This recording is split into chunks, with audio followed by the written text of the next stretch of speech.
Pieter-Steph, Toit and Bongi and Mbonambi, please raise your hands for questions. Hi, good morning. A question to Pieter-Steph, Toit. Considering the way England is playing and also the way France was playing in the quarterfinal, can you see any difference in the way you will approach the match tomorrow against England, considering they are physical, using the boot and so on? Thank you. Good afternoon, everyone.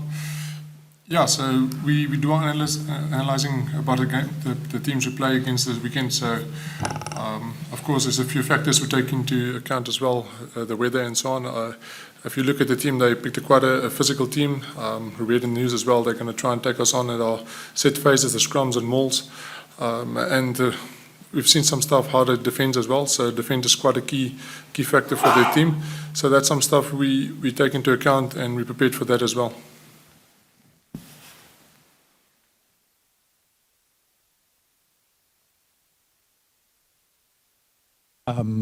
Question for you, Bongi, please. England are loving the tag of underdogs for this game and talking about that a lot. Are you embracing the tag of favourites? Good afternoon, everyone. I don't think we've ever mentioned England as underdogs. I think it would be very disrespectful to them to mention them as underdogs. We don't look at ourselves as favourites. It's knockout rugby. Anything can happen. So, yeah, it's going to be a tough game. It's going to be a physical game. I think it would be very disrespectful to say the underdogs, and we never see ourselves as favourites. Okay, and you and Jamie George, England's hooker, have both played a huge amount of minutes, which is relatively rare for international test rugby these days. What's it like playing that many minutes back to back, and how is the body? Yeah, it's pretty tough playing at this level. It's always tough. I mean, World Cup rugby, all the teams are in top shape, all the teams are physical. And yeah, I think for myself, just to make sure that I stay on top of my recovery, and also as we do as a team, we stay on top of recovery. We have coaching staff that look after us physically and make sure they're prepared for the following week. And also, I mean, as a professional these days, you have to look at it in terms of it's short day turnarounds in World Cups. You don't have that much time to recover or do any other thing, rather than focus on the following match. So yeah, it is tough on the bodies, but as long as we're on top of recovery, I think the body will look after itself. Question for Pieter-Steph.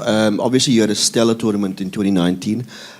When you reflect so far on this tournament and how you feel at the moment, just physically, how do you feel compared to 4 years ago at the corresponding stage in the competition?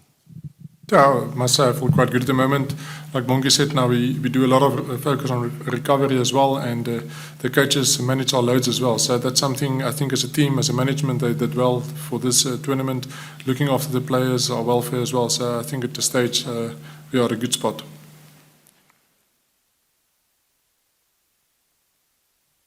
Pieter-Steph, Bongi, good afternoon, guys.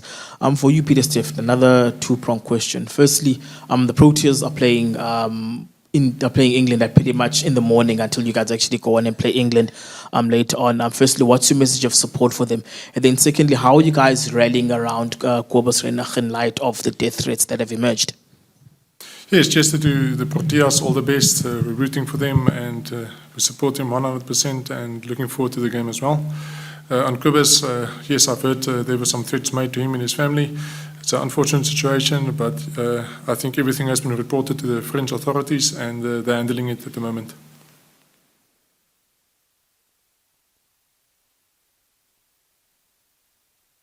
Any further questions? Is everyone happy? Hi, Bongi. Charles from the Telegraph here. There was just been a little bit of confusion around how you got injured at the weekend. You obviously went down, had some ice on your shoulder, and then you left for an HIA. Could you just sort of tell us what the injury was and how the recovery's been this week, and if you're 100% fit? Yeah, I think in regards to that, I think all medical protocols were followed in the game. I was feeling fine. I think the doctor just saw a knock that I got earlier and was worried about it. And I went off and the doctors checked me out, did my HIAs, and all the medical protocols were followed after that.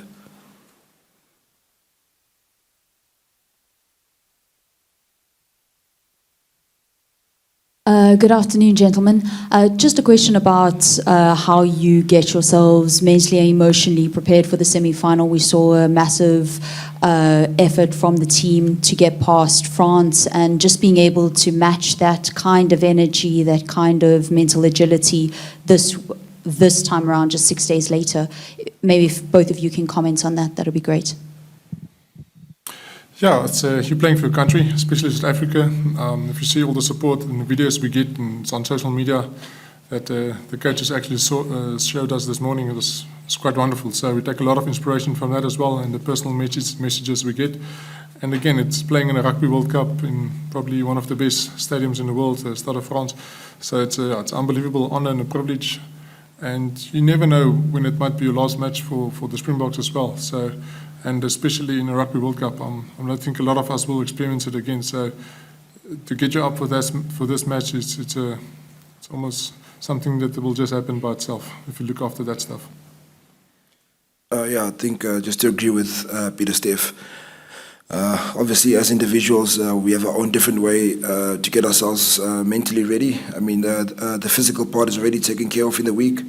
I mean captains runs, we just clean up, do some tidy ups, but I think just the day before I go through my own processes. Everyone goes through their own processes, but as Pieter-Steph said, the support from back at home, from South African fans that we see and that we receive, is very special, very awesome to see all the support that they have for us. And I mean, it's just us as rugby players pitching up on the day, representing the Springbok jersey and representing South Africa. Hi. The England team is in the same position that you was in 2019. Do you are a little bit afraid about the feeling of revenge that they can have, and maybe it can give them a little bit force for this game? I'll try and answer the question. We've heard a lot, and obviously people are talking about they're looking for revenge, and however they see the game, it's up to them. I think for us, just focusing on our game plan, focusing on the task that we have at hand, making sure that we are aligned together with the coaches and the players. And for us, we don't play a lot on emotions, because I believe emotions will last you 20 minutes and then you burn yourself out. I think us as a Springbok, we have a plan that we want to implement on Saturday, and just for us staying tight together as a unit and being aligned on the day. Thank you very much, guys. Thank you for coming, and have a good day. We'll see you tomorrow. Thank you. Thank you.